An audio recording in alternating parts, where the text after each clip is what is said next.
Gracias por su visita y gracias por estar en este lugar. Como orábamos al principio, en este lugar predicamos a Cristo y a este crucificado. Aquí no venimos a hablar de religión ni de una filosofía de iglesia. Abrimos la palabra del Señor y con mucha debilidad y temblor queremos exponer la palabra del Señor. Así que abra su corazón, porque el Señor tiene algo para usted en esta mañana. Este lugar es un lugar que el Señor escogió. Este lugar, como miles de lugares que el Señor ha escogido, tiene una significancia, porque aquí se predica el Evangelio. Y no es que este lugar sea especial por otra cosa, que sea santo en sus paredes, que sea impecable. No, es un local como cualquier otro, pero tiene un sitio de honor en porque aquí predicamos la palabra de Dios y lo hemos dedicado. Así que yo precisamente estaba pensando acerca de un mensaje que hace algunos 8 meses hablamos acá y estaba refiriéndome a ciertos lugares. ¿No es verdad que nosotros tenemos lugares que nos traen inmediatamente recuerdos? O yo no sé si ustedes serán así, pero inclusive oliendo una mata, oliendo un perfume, oliendo un cafecito, qué sé yo, le trae recuerdos de lugares a usted especial. Yo soy así también. Y comentaba que hace algunos años teníamos, hace 2 o 3 años fuimos a nuestro país y teníamos muchos años que no íbamos. Y pasamos por lugares que tendríamos como 16 años que no pasábamos. Inmediatamente nos trajo a la memoria cosas nos estremecimos en el corazón al pasar por ciertos lugares. Esta última vez que fuimos a Venezuela, yo no pasé por allí, pero la vez anterior pasamos por el lugar donde yo nací. Imagínese, todavía existe. Pero un lugar donde te trae la memoria, donde tú creciste. En esta última vez fuimos a casa de una tía en un lugar a las afueras de la ciudad, donde entramos a la casa de la tía y la tenía idéntica. Claro, limpiecita y muy bonito, pero hasta los cuadros. Y eso me traía a mí recuerdos de la juventud, de planes que hacíamos, de momentos de ir a la iglesia, de venir, de salir a vacacionar. ¿Qué interés el corazón tiene en lugares? Y eso es algo extraño, ¿no? Pero Dios nos ha hecho así. Tenemos debilidades por los lugares. Ahora, también hay lugares que no queremos ni recordar. Hay lugares que nos han traído malos momentos que no quisiéramos ni acordarnos. Y cuando pasamos por esos lugares, nos da tristeza. Recordamos, hasta lágrimas nos salen. Pero mire, así ocurre en la Biblia, pero hay también algunos principios que deberíamos nosotros tener en cuenta. No siempre un lugar que ha sido de bendición será o seguirá siéndolo. Así que no podemos aferrarnos a lugares como algo, lo único y lo más importante. Por ejemplo, muchos van a Jerusalén. Nuestro hermano Daniel recientemente estuvo por la tierra del Señor Jesús. Y eso fue un privilegio tremendo con su esposa Miriam. Estuvo caminando por esas tierras. Y yo quisiera hacer eso alguna vez. Pero me imagino, y él me decía lo importante, y qué sientes de tremendo cuando pisas esos lugares donde el Señor Jesucristo pisó. Pero el lugar donde Cristo resucitó, o el lugar donde tradicionalmente se piensa que estuvo la cruz, hoy en día no es de más bendición que esa silla donde tú estás sentado. No debemos ser fetichistas y pensar que el lugar, por ser ese lugar y por lo que aconteció allí, tiene algo especial o diferente. No. Sin embargo, esta mañana quisiera hablar de algunos lugares que, repito, hace algunos meses empezamos estos temas, pero no le dimos continuidad porque se acercaron las otras actividades y tuvimos que hablar otros temas. Pero quiero referirme a ciertos lugares que bendicen y restauran. En el Salmo 16 es un salmo mesiánico, un salmo escrito por David. Y en este salmo hay varias características que el Señor, Dios ha puesto su Santo Espíritu allí para darnos a entender unas señales o unas lecciones importantes. Ese salmo comienza diciéndome: guárdame, oh Dios, porque en ti he confiado. Oh alma mía, dijiste a Jehová, tú eres mi Señor, no hay para mí bien fuera de ti. Es decir, que el bien de ser guardado por el Señor no era otra cosa u otra manera que estar cerca del Señor, porque no hay bien fuera de Dios. Así que el primer principio es que no hay bien fuera del Señor. Y si nosotros consideramos la iglesia como un lugar donde el Señor tiene puesto su nombre, de hecho en Mateo 18 Él dice: donde están 2 o 3 congregados en mi nombre, ahí estoy yo en medio de ellos. Y unido con lo que dice el Salmo 133, allí envía Jehová bendición y vida eterna. No hay bien para aquellos que descuidan las cosas de Dios, ya sea su intimidad, su comunión con el Señor, o el sitio donde está congregado el pueblo del Señor, es a saber la iglesia. Así que hay bendición con venir acá, pero también no hay bien fuera de andar fuera de los caminos del Señor. El salmista habla acá de unas cuerdas, una caída de las cuerdas, etc. Y es particular, dice: las cuerdas me cayeron en lugares deleitosos. Él habla de un lugar. Y dice: y es hermosa la heredad que me ha tocado. Cuando el pueblo de Israel se le estaba repartiendo las tierras que Dios le había dado, la tierra conquistada, la tierra prometida, allí estaba Zabulón, Isaacar, Rubén, Manasés, Judá. Todos los hijos de Israel tomando lugar, tomando parte de sus tierras. Ellos lo medían con cuerdas grandes y decía: a partir de aquí es tu tierra, Zabulón, y esta para mí es la mía, Isaacar. Y así iban. Pero este versículo, en el versículo 16, habla de un lugar, y ese lugar no existía para la tribu de Leví. ¿Por qué? Porque la tribu de Leví era aquella que iba a servir en el desierto a la casa de Dios, el tabernáculo, el que estaba dedicado a servir a Dios. Lo que hoy conoceríamos como aquellos que se encargan de ministrar la alabanza a Dios. Estos no tenían heredad, lo de la tribu de Leví. Pobrecito era, diría uno. Pero resulta que ellos no eran nada pobrecitos, porque ellos, la heredad de ellos era el mismo Jehová. Por eso ellos decían: es hermosa la heredad que me ha tocado. Y ellos, por servir al Señor, no tenían tierra, pero tenían una heredad en los cielos. Tenían al mismo Jehová con ellos. A veces nosotros como creyentes nos aferramos a las cosas terrenales. Si no tengo algo terrenal, no estoy contento. Pero el apóstol nos dice que nuestra ciudadanía está en los cielos. Nuestra heredad es celestial. No hay prosperidad material que valga la pena a costa de la satisfacción o la heredad espiritual. ¿Me explico? Hay muchos que tristemente hoy predican un evangelio de prosperidad. Sirve a Dios, da mucho dinero y el Señor te lo recompensa en salud, en dinero, en tierra. Dios quiere que seas rico en esta tierra. Ese no es el evangelio que yo encuentro en la Biblia. Ahora, él decía que me cayeron en lugares deleitosos y es hermosa la heredad que me ha tocado. De manera que había la mención de un lugar. Ese lugar para él físicamente no existía, pero lo tenía en los cielos. Sin embargo, se comenta acerca del lugar físico. Yo quiero hablar de varios lugares físicos que en la Biblia tuvieron notoriedad y tuvieron un significado espiritual que no necesariamente se conserva para hoy, pero sirve de patrones para nosotros, sirve de principios bíblicos. Había una ciudad que es la ciudad de Ramá. Esa es una ciudad que vamos a estudiar, está en el libro de Segunda de Samuel, y vamos a hablar acerca de esta ciudad, Ramá. ¿Qué significado tiene en Primera de Samuel? Pero también hay otra ciudad que luego vamos a hablar, y no necesariamente hoy, es la ciudad de Betel.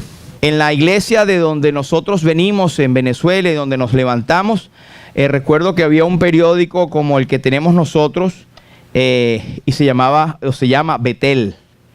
Betel. Y muchos saben qué significa Betel, pero lo vamos a ver más adelante. Se los dejo de tarea. Tiene un significado muy importante. Otra ciudad de la que yo quisiera hablar y que trae mucha lección a nosotros como creyentes en Cristo y también a aquellos que no son salvos, es la próxima ciudad, que es la número 3, Gilgal. Gilgal, una ciudad del Antiguo Testamento, un sitio que tiene un significado que fue poderoso para aquel momento y tiene muchas lecciones. También tenemos la próxima ciudad, que es Mizpa. Y por último tenemos Ebenezer. Y muchos de los creyentes que tenemos unos días usamos mucho la expresión Ebenezer. Y Ebenezer, se las voy a decir desde ahorita, porque hasta aquí nos ha ayudado Dios. Así que nosotros estamos en un continuo Ebenezer. Entonces vamos a hablar algunas de estas ciudades: Ramá, Betel, Gilgal, Mizpa y Ebenezer. ¿Y qué lección tiene para nosotros hoy en día? ¿Qué es lo que Dios nos quiere hablar acerca de esto? En Ramá, 1 Samuel 7 y versículo 17, dice la palabra de Dios, hablando de Samuel: después volvía a Ramá, porque allí estaba su casa, y allí juzgaba a Israel, y edificó allí un altar a Jehová. Hay varias cosas que en este versículo nos llaman poderosamente la atención. Primero estamos hablando de Samuel. Samuel era un hombre que fue escogido por Dios. De hecho, su nombre significa pedido a Jehová. Este hombre se levantó en un tiempo que vamos a ver, un tiempo extraño, un tiempo difícil en la nación de Israel. Pero Dios nunca se queda sin testimonio, sin remanente. Así que a pesar de las circunstancias, yo no sé qué circunstancias puedas estar tú pasando, pero Dios tiene un Ramá para ti y tiene un Samuel también para ti. Así que este hombre dice que volvía a Ramá. Ahora, hay que decir, Samuel nació en Ramá, esa ciudad. Vamos a ver dónde se localiza. Es más, hoy en día existe. Ramá, allí estaba Samuel. Dice la Biblia que él volvía a Ramá. Cuando tú vuelves es porque has estado allí. Y esto nos habla de la repetición, de la concurrencia. Si él estaba en Ramá, él iba y él volvía y él venía. De allí él salía para visitar todos los distritos como uno de los jueces que Dios había establecido. Un estilo de pastor, pero más profundo. Tenía que ver con leyes civiles también. Antes de el levantamiento de la monarquía en Israel, antes que vinieran los reyes, los jueces eran los que regían los destinos de la nación de Israel. Eran llamados videntes también, eran profetas, eran consejeros, eran abogados, eran jueces de paz. Imagínense, un combo y paquete completo. Pero este hombre dice que volvía a Ramá. Desde allí era su base de operaciones. Él trabajaba para el Señor, pero tenía su base de operaciones. Mire, y quiero llamar la atención en lo que significa hoy la iglesia. Llevándolo a la parte eclesial. Dios te ha puesto a ti en un lugar. Yo no sé si ya tú estás todavía buscando o estás ya firme en que si Él te puso en este lugar, es un lugar desde donde tú tienes que trabajar, tienes que identificarte con un lugar. El apóstol, si usted ve el Nuevo Testamento, las cartas están escritas a los hermanos congregados en Corinto. La ciudad de Corinto, por ejemplo, allí había una iglesia. ¿Quiénes asistían a la iglesia de Corinto? Los hermanos que estaban alrededor. La iglesia de Éfeso, de los de Tesalonicenses. Tenemos que identificarnos con una iglesia. Así que yo llamo la atención de que si tú no tienes todavía un lugar, bueno, este es un buen lugar. Es la iglesia bautista lumbrera, donde se predica el nombre de Jesús, donde está el evangelio, y tú te puedes identificar en este lugar. Pero también nos dice que allí estaba su casa, allí estaba su centro de operaciones. Es necesario tener un lugar donde tú te identifiques con los hermanos, con los pastores o ancianos, con los líderes de la iglesia. Allí tienes tu hogar, allí es donde el Señor envía bendición y vida eterna. Allí es donde tú puedes crecer. No podemos estar de un lugar a otro. No podemos estar brincando de lado a lado. Y no es que si usted visite por primera vez, yo le dice, quédese aquí. No, no, si usted es de la otra iglesia, pero si esto le gusta, el Señor le ha puesto en su corazón, bueno, le invitamos. Este es un lugar para crecer, una iglesia muy joven, pero que tiene la palabra de Dios y el Santo Espíritu está puesto en este lugar. Es un lugar donde mucha gente ha recibido bendición. Y el primerito aquí que recibió bendición fui yo en este lugar de Lumbrera. Claro, muchos no estaban, ¿verdad? Pero mi esposa y yo los recibimos aquí antes de que estuvieran 2 sillitas allí solamente. El Señor ha traído bendición. Amén. Bueno, ahora hay una cosa, dice que allí Samuel juzgaba. Ahora, hemos dicho que la función de Samuel era de ser juez, de ser profeta, de ser vidente. Es decir, él tenía un don que el Espíritu Santo le ha dado. Y nosotros tenemos un poquito de cada uno, ¿verdad? Porque juzgamos, aconsejamos, oímos, pasamos la voz, para llamarlo de otra manera. Pero ¿sabe qué? Dios nos ha puesto en un lugar con un propósito específico. Tú tienes un don. Tienes dones que tal vez no te has dado cuenta, no se han potenciado, porque no lo has puesto en práctica. Y sabe que los dones no se desarrollan andando de un lado a otro. Tú tienes que estar en una iglesia congregado en el nombre de Jesús. Y allí es donde en la iglesia los dones son ejercitados. Y el Espíritu Santo reparte dones como Él quiere a cada uno. ¿Sabes cuál es tu don? Bueno, tienes forma de saberlo. Y aquí hay mucho donde trabajar. Así que Dios tiene un lugar para ti, un don. Y trabajar para el Señor no implica, para aquellos que no tienen una comunión íntima o no han llegado al conocimiento de la verdad, el trabajar para el Señor no es para conseguir la bendición del Señor, no es para conseguir la salvación, porque por gracia sois salvos por medio de la fe. Y esto no de vosotros, pues es don de Dios, no por obras, para que nadie se gloríe. Pero hemos sido salvados para buenas obras, Efesios nos dice, las cuales Dios preparó de antemano para que anduviésemos en ellas, para traer gloria a su nombre.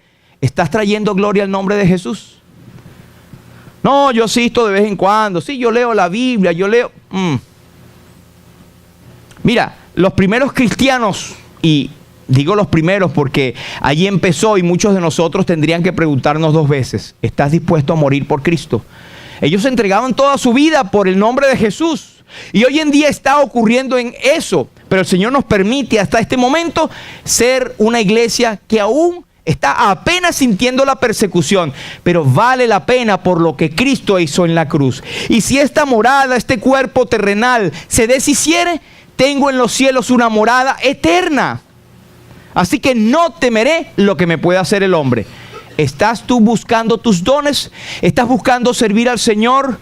¿Estás tú orando porque el Señor te muestre cuál es su voluntad para contigo?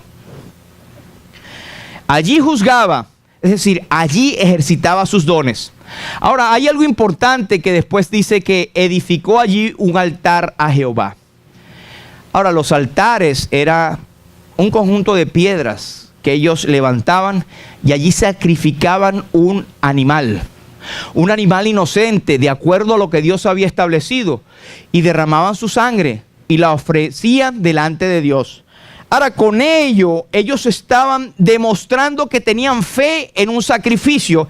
Estaban diciéndole a Dios, Dios, yo soy pecador, yo debo morir, pero gracias porque alguien más está muriendo por mí, que es inocente, y su sangre está siendo derramada. Y lo ofrecía, y eso era grato a la presencia de Dios. ¿Sabe por qué? Porque aunque ellos aún no sabían de Jesús, estaban anunciándolo de antemano por medio del Espíritu Santo. Es decir, él tenía su confianza puesta en el Señor Jesucristo, aún sin conocerle. Él sabía que Dios podía juzgarle por su pecado y quedar muerto en ese lugar, pero que alguien más inocente moría en su lugar. Y esto fue lo que hizo el Juan el Bautista cuando vio a Jesús de lejos. En Juan capítulo 1, versículo 29, cuando vio Juan de lejos a Jesús, dijo: he aquí el Cordero de Dios que quita el pecado del mundo. Es decir, él se apropió por fe de la salvación que iba a estar puesta en Jesús, aún sin conocerle. ¿Qué aplica esto para nuestros días? Era un hombre que volvía que servía a Dios, pero que tenía una comunión con Dios porque era salvo, confiando su vida, su alma en un sacrificio que Dios había hecho por él. Y aquí es donde nosotros predicamos el evangelio, porque la palabra de Dios es viva y eficaz. Y ay de mí si no os anunciare el evangelio de Jesucristo. Mira, hay una salvación que está puesta. Cristo ya murió hace más de 2000 años en la cruz del Calvario. Él derramó su sangre para que nosotros pudiésemos ser limpios de nuestros pecados, y resucitó al tercer día conforme a las Escrituras. Y Él quitó de en medio nuestro pecado, nuestra condenación. Pero tienes que aceptarle, tienes que ejercer la fe en el Señor Jesucristo, arrepintiéndote de tus pecados. Él tuvo que edificar un altar, es decir, todo lo que conllevaba hacer el altar. Él hizo todo lo que tenía que hacer. Lo único que tú tienes que hacer es creer en el Señor Jesucristo como tu Salvador personal, si no lo has hecho. Si ya eres creyente y estás un poco alejado, bueno, levanta tu altar, vuelve a la cruz. Déjame decirte que el evangelio no es para el inconverso una sola vez. Oh, yo creí en el Señor hace 20 años, hace 30 años, cualquier lugar, cualquier momento. Pero el evangelio de la cruz es para estar constantemente allí. Es difícil que nosotros hablemos de la palabra de Dios si no hablan del evangelio del Señor Jesucristo, sin hablar de la cruz. Tenemos que volver a la cruz, y es el lugar donde nos tenemos que estar. Y ¿sabe qué? La cruz no es un lugar bonito. Algunos pueden cargar una cruz allí de oro, de plata, ¿verdad? Pero la cruz no fue un lugar bonito. Fue un lugar de maldición, un lugar donde la ira de Dios se desató, la ira de Dios que a ti tocaba y a mí tocaba. Pero es un lugar que nos trae a nosotros bendición. Al morir, Jesús venció, padeciendo gozo dio. Él llevó la maldición para darme bendición. El que nunca hizo maldad, por nosotros fue hecho pecado, para que nosotros fuésemos hecho justicia de Dios en él. Aquel que era rico, por nosotros se hizo pobre, para que nosotros con su riqueza fuésemos enriquecidos. Aquel que clamó que es la luz del mundo, en un momento tuvo oscuridad y hubo tinieblas en toda la tierra, desde la hora 9 hasta la hora 3. El lugar se llenó de tinieblas, porque Dios estaba dando y preparando lugar para que tú y yo tuviésemos vida y luz eterna.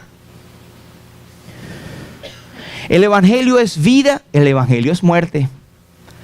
Ahora, esto es lo que tenemos con un solo lugar, es Ramá. Ahora, ¿qué significa Ramá? Ramá en hebreo es altura. En Ramá, aquí está el mapa, ¿verdad? Está en el lugar de Palestina, está en control de los palestinos hoy en día. Pero aquí está más o menos donde está Ramá o Ramé o Ramalá. Es varios nombres que se usan. Es la ciudad de Benjamín, cercana a Gabá, a Geba y a Betel. Isaías 10 y 29. Este lugar de Ramá tuvo otras características. Por ejemplo, fue allí en Ramá donde Samuel conoce por primera vez a Saúl, el primer rey de Israel. Y allí le unge. Fue en Ramá donde David, que era el rey sucesor que Dios había puesto para sustituir a Saúl, fue allí donde él se escondió huyendo de Saúl, que le quería matar. Fue allí donde los ancianos de Israel, en Ramá, se reunieron con Samuel y dijeron: Samuel, nosotros queremos rey, chico. Danos rey.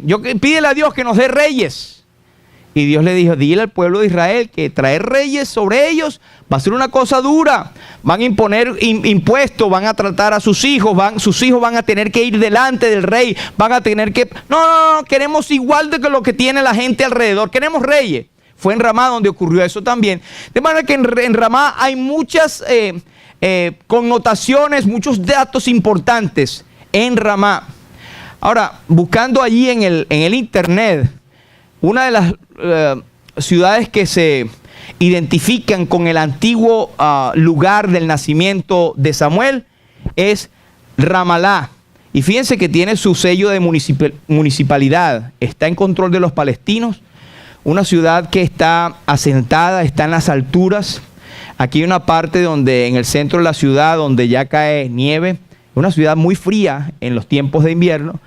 Y en la etimología, ellos dicen en la página web que Ramalá está compuesto de Ram, una palabra arámica que significa lugares altos de montaña, y Alá, que es el nombre arábico para Dios, que significa la colina de Dios. De manera que Ramá es el lugar alto.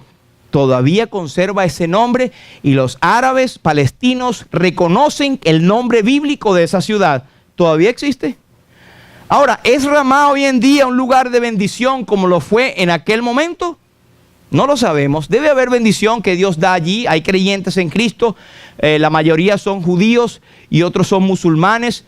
Pero Dios está en todas partes y allí hay bendición. Pero lo que quiero hacer notar es que esa ciudad todavía existe, Ramá, y tiene el mismo significado que tuvo hace más de 5,000 años. Ramá, lugar alto. Ahora, ¿qué sucedía en esos tiempos? En los tiempos que Dios trajo a Samuel, había una característica en ese lugar. En 1 Samuel capítulo 3, desde el versículo 1 en adelante, nos dice una característica esencial: que la palabra de Jehová escaseaba en aquellos días y no había visión con frecuencia.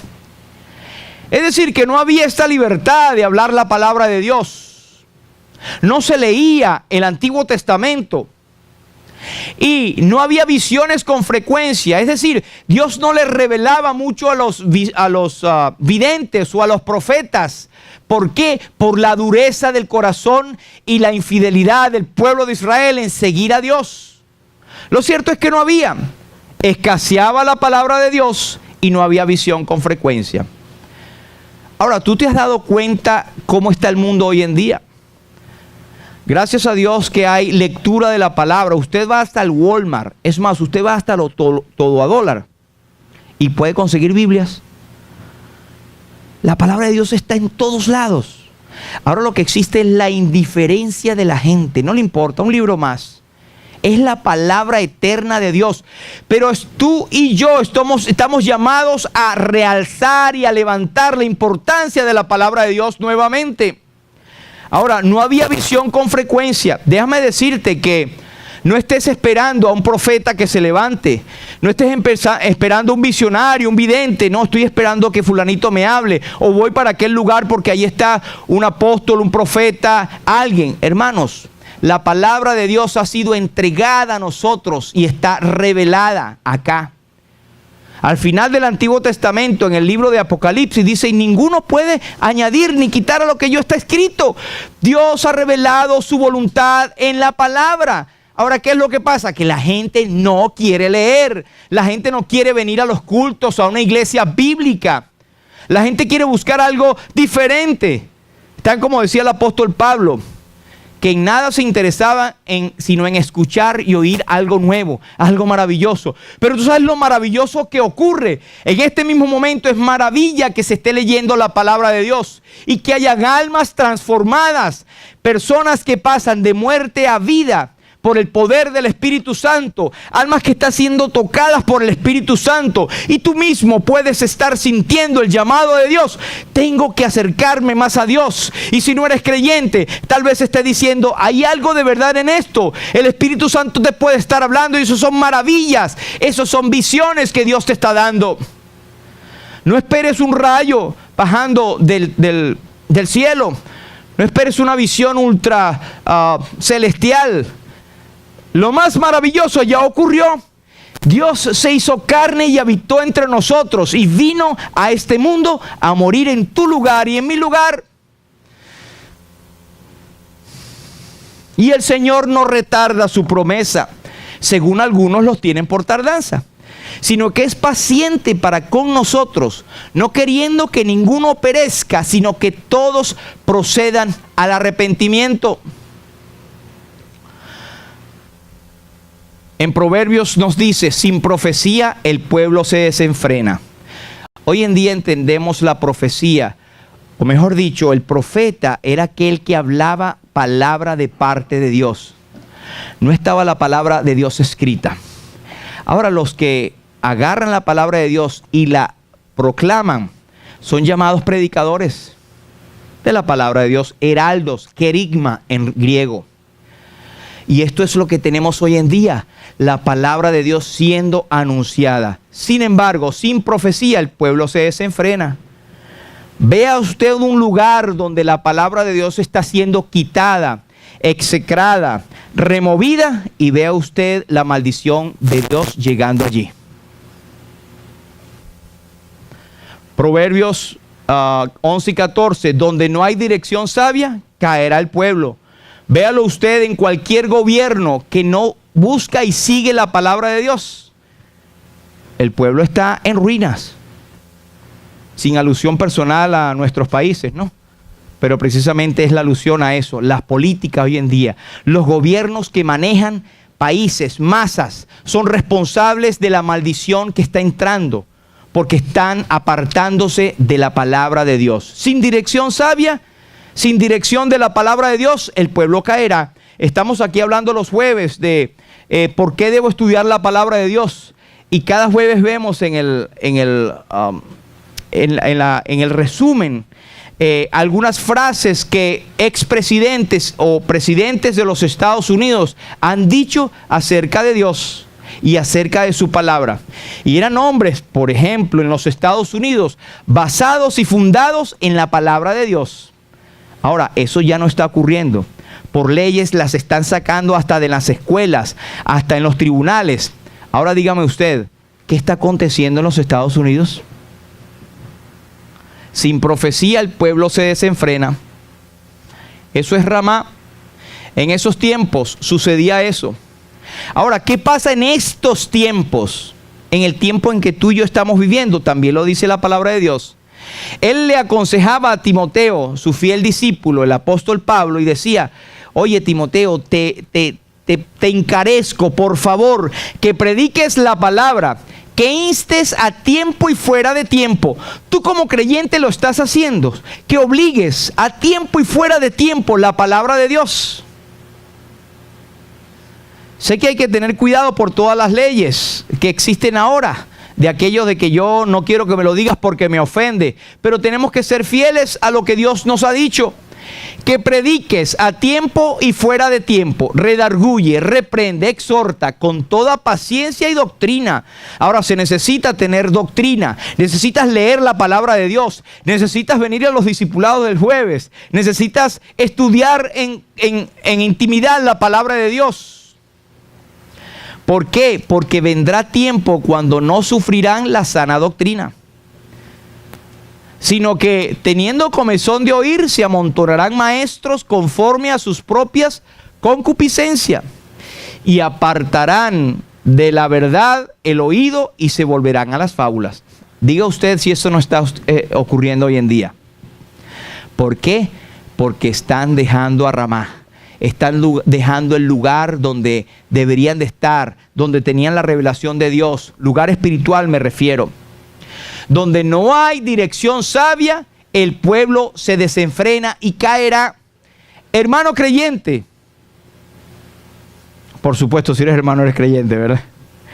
Pero ¿estás tú con la palabra de Dios leyéndola, instando, aconsejando afuera, tiempo, adentro, en cualquier momento?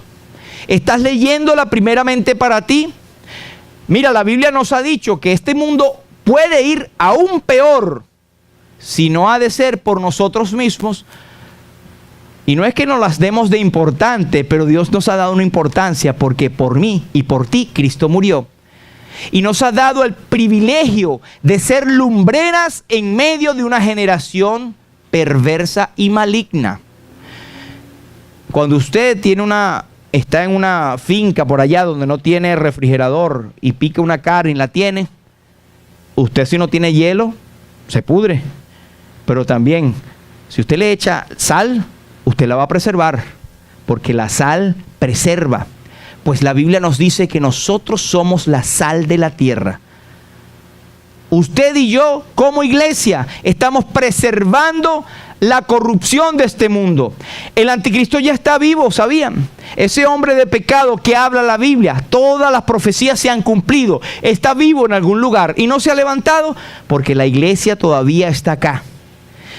Y óigame, no hace falta que toda la humanidad oiga del evangelio. Eso es universalismo y es el deseo de Dios que todos crean. Pero el versículo que dice que será predicado el evangelio en todo el mundo, entonces vendrá el fin, ese es un versículo posterior al levantamiento de la iglesia en el arrebatamiento. Cristo puede venir en cualquier momento. En cualquier momento.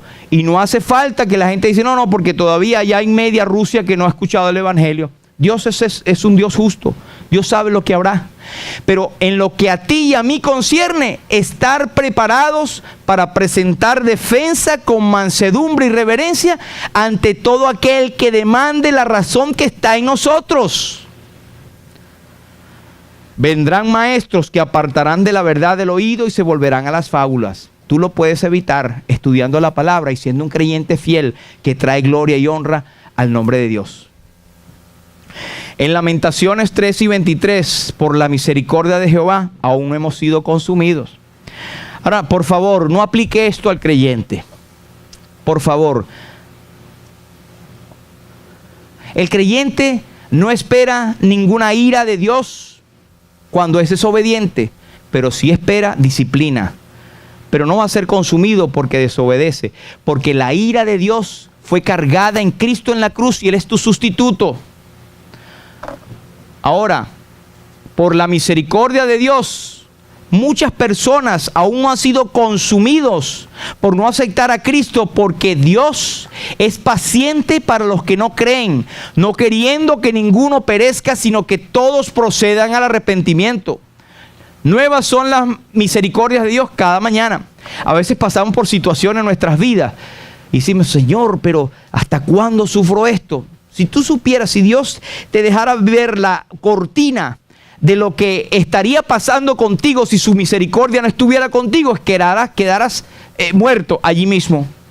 Pero por la misericordia de Dios, Él te preserva. Sus misericordias, sus bondades son nuevas cada mañana. Ahora, Samuel era un líder, profeta y juez de Israel. Exhortó a la nación a abandonar los ídolos y a servir solo al Dios verdadero.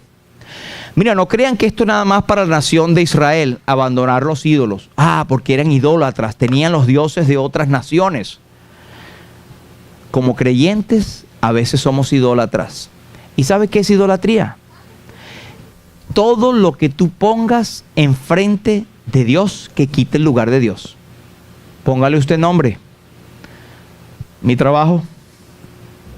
Ahora, no estoy diciendo que hay trabajos que realmente te eximen de venir a una reunión, a un culto, pero tu vida privada, la televisión, una película, un carro, la familia, cualquier cosa es más importante. Me dio un ataque de caspa y ya no voy al culto. Cualquier cosa es más importante, hermanos, y soportemos la exhortación. Dios lo merece todo. Él exhortó a la nación a abandonar los ídolos y a servir al Dios verdadero. Cualquier cosa que se interponga entre tu adoración a Dios, tu servicio a Dios, tu consecución de la iglesia, es un ídolo y debe ser quitado y debes identificarlo.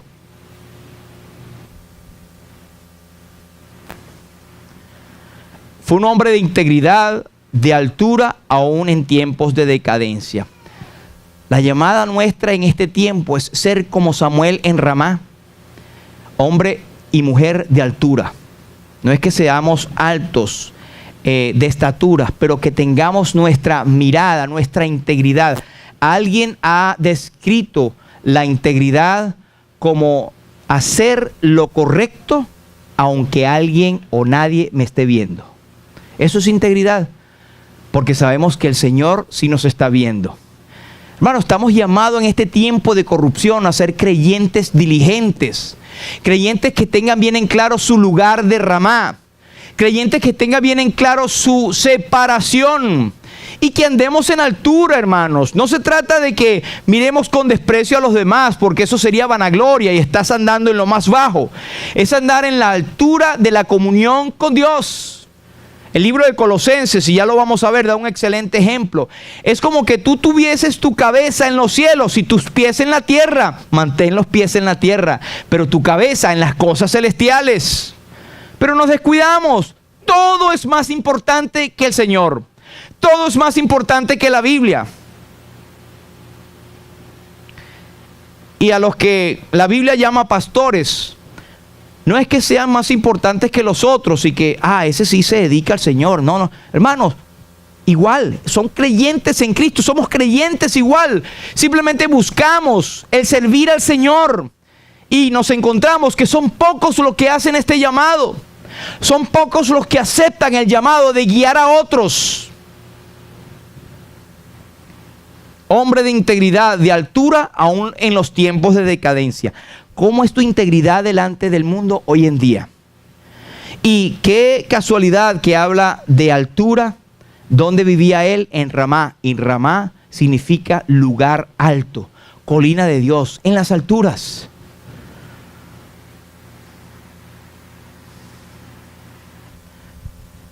Era un tiempo de desprecio al culto del Señor. Este era el tiempo de Samuel.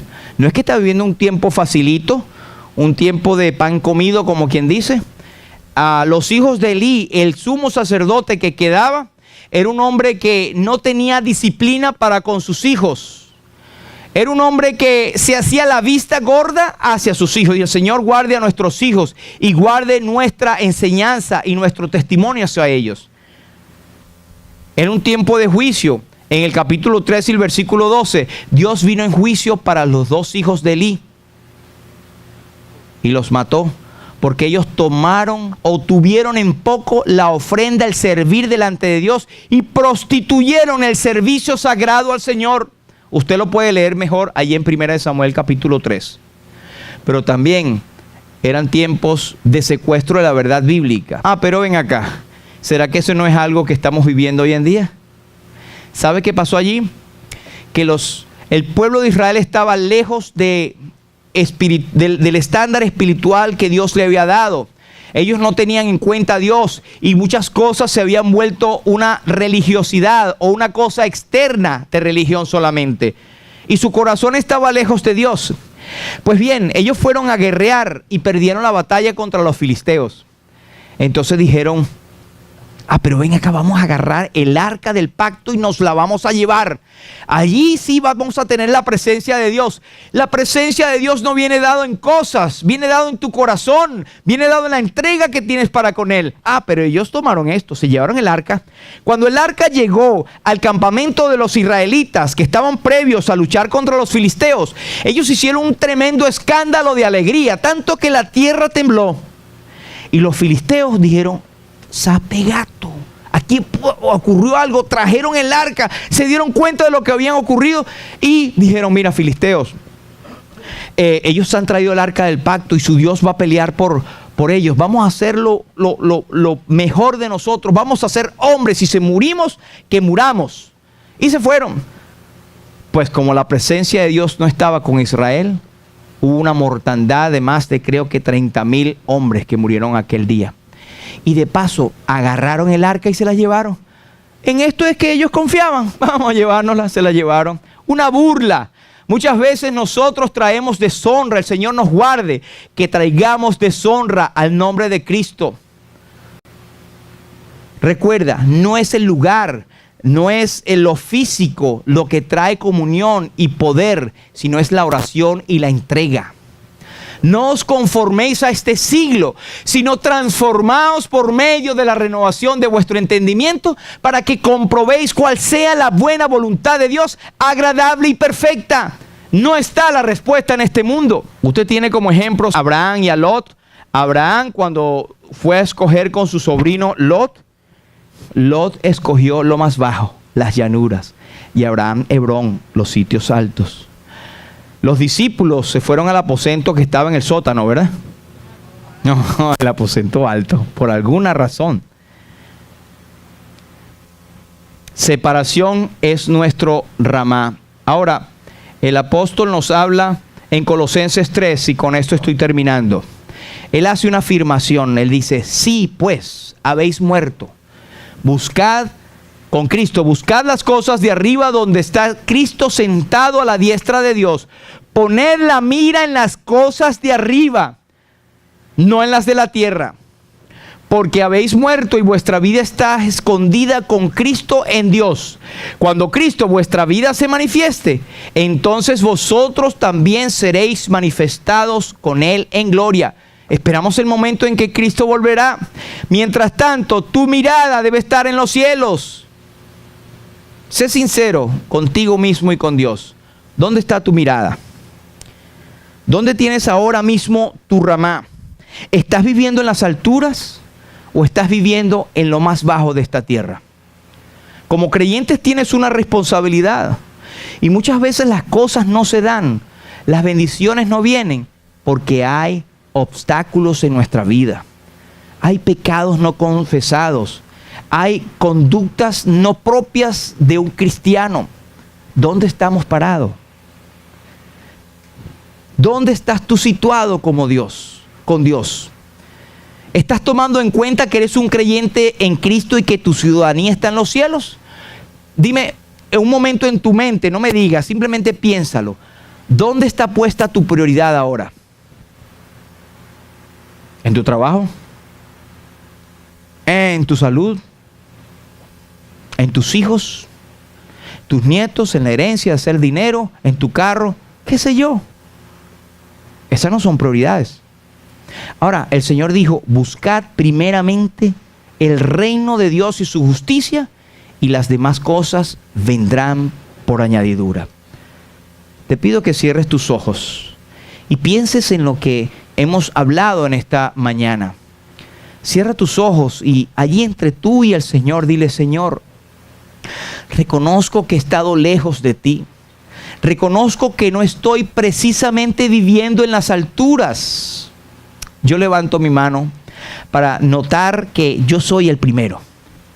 Señor, no he estado viviendo en las alturas. Ayúdame, Señor, a retomar lo que tú me has dado. Quiero entregar mi vida, rededicarme a ti, buscar las cosas de arriba donde está Cristo sentado, Señor.